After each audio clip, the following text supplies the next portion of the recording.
Shalom, selamat pagi Bapak Ibu serta saudara yang dikasih oleh Tuhan Yesus Kristus. Kiranya berkat, damai sejahtera dan sukacita dari Tuhan Yesus Kristus senantiasa menyertai kita sekalian.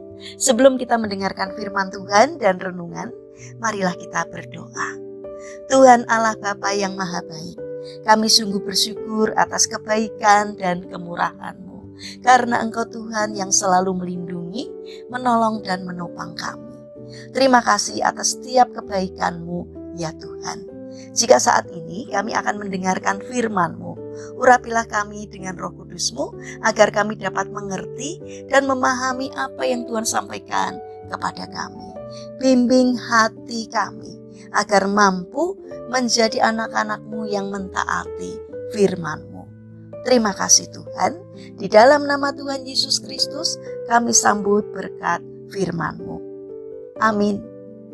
Bapak Ibu serta saudara yang dikasih oleh Tuhan, bacaan firman Tuhan saat ini diambil dari TB2, Kitab Mazmur pasal 31 ayat 10. Demikianlah sabda Tuhan. Kasihanilah aku ya Allah, sebab aku merasa sesak. Mataku kabur dan jiwa ragaku merana karena sakit hati. Tema renungan saat ini adalah jangan simpan sakit hati. Bapak Ibu serta saudara yang dikasih oleh Tuhan Yesus Kristus, sekitar tahun 60-an ada kisah nyata yang sangat mengerikan yang disebabkan oleh rasa sakit hati.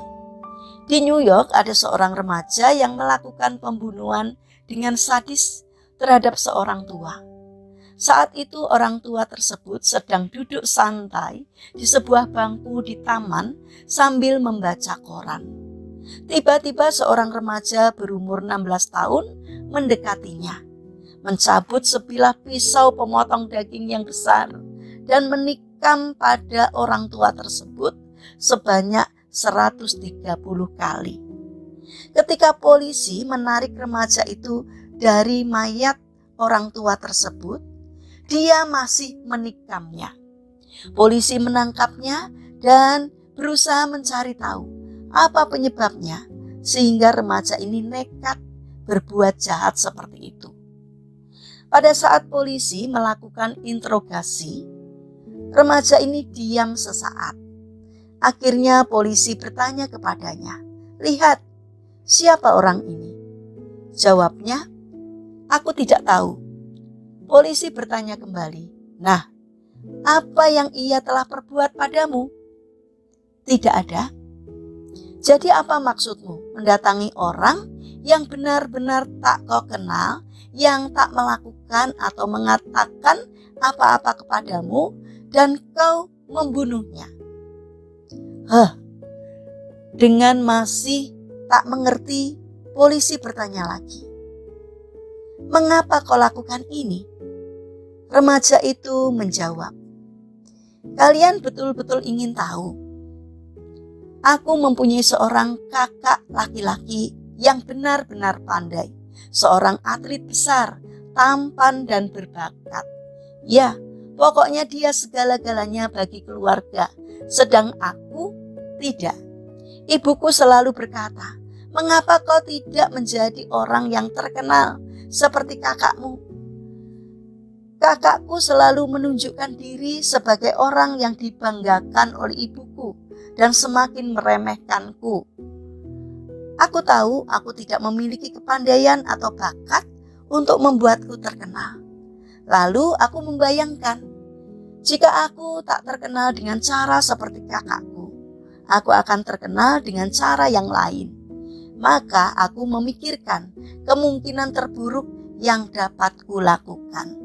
Sebab itu aku keluar dan melakukannya, dan hal seperti inilah yang bisa aku lakukan untuk menjadi terkenal. Setidak-tidaknya ibuku akan mengingatku sekarang." Itulah kisah sakit hati seorang remaja yang karena tidak bisa mengatasi rasa sakit hatinya, akhirnya nekat berbuat sesuatu yang mencelakakan orang lain. Bapak Ibu serta saudara yang terkasih, mungkin kita pernah atau sedang merasa sakit hati terhadap orang lain. Ingatlah, itu akan menghancurkan hidup kita dan bisa mencelakakan orang lain. Pemazmur juga pernah menghadapi hal itu, tetapi ia datang kepada Tuhan untuk mengatasinya.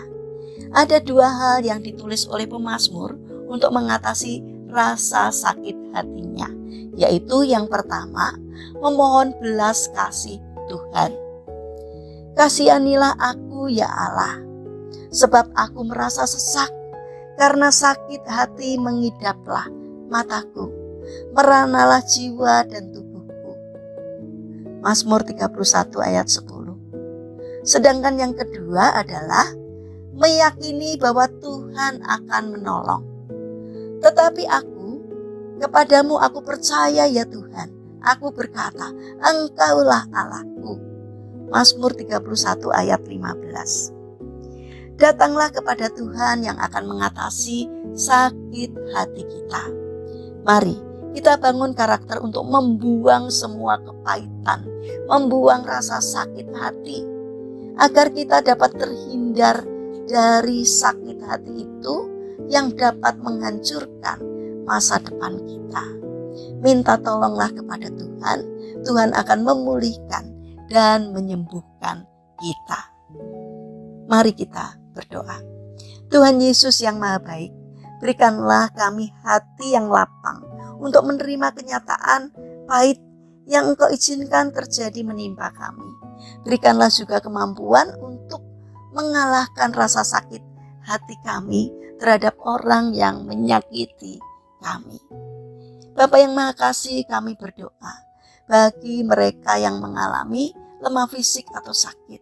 Kiranya Tuhan memberkati setiap upaya yang mereka lakukan dan kiranya Tuhan berkenan untuk menyembuhkannya. Saat ini kami ingin menyerahkan setiap rencana dan aktivitas kami hari ini kepadamu. Berikanlah semangat dan juga ketekunan kepada kami. Berikanlah hikmat agar apapun yang kami kerjakan boleh berkenan di hati Tuhan. Dan kiranya Tuhan limpahkan berkat-Mu sehingga mendatangkan sukacita bagi kami dan juga bagi orang-orang yang ada di sekitar kami. Terima kasih Tuhan. Kami serahkan seluruh doa dan permohonan kami hanya di dalam nama Tuhan Yesus Kristus. Amin. Puji Tuhan Bapak Ibu serta saudara yang terkasih, kiranya firman Tuhan dan renungan hari ini dapat menjadi berkat bagi kita semua. Haleluya.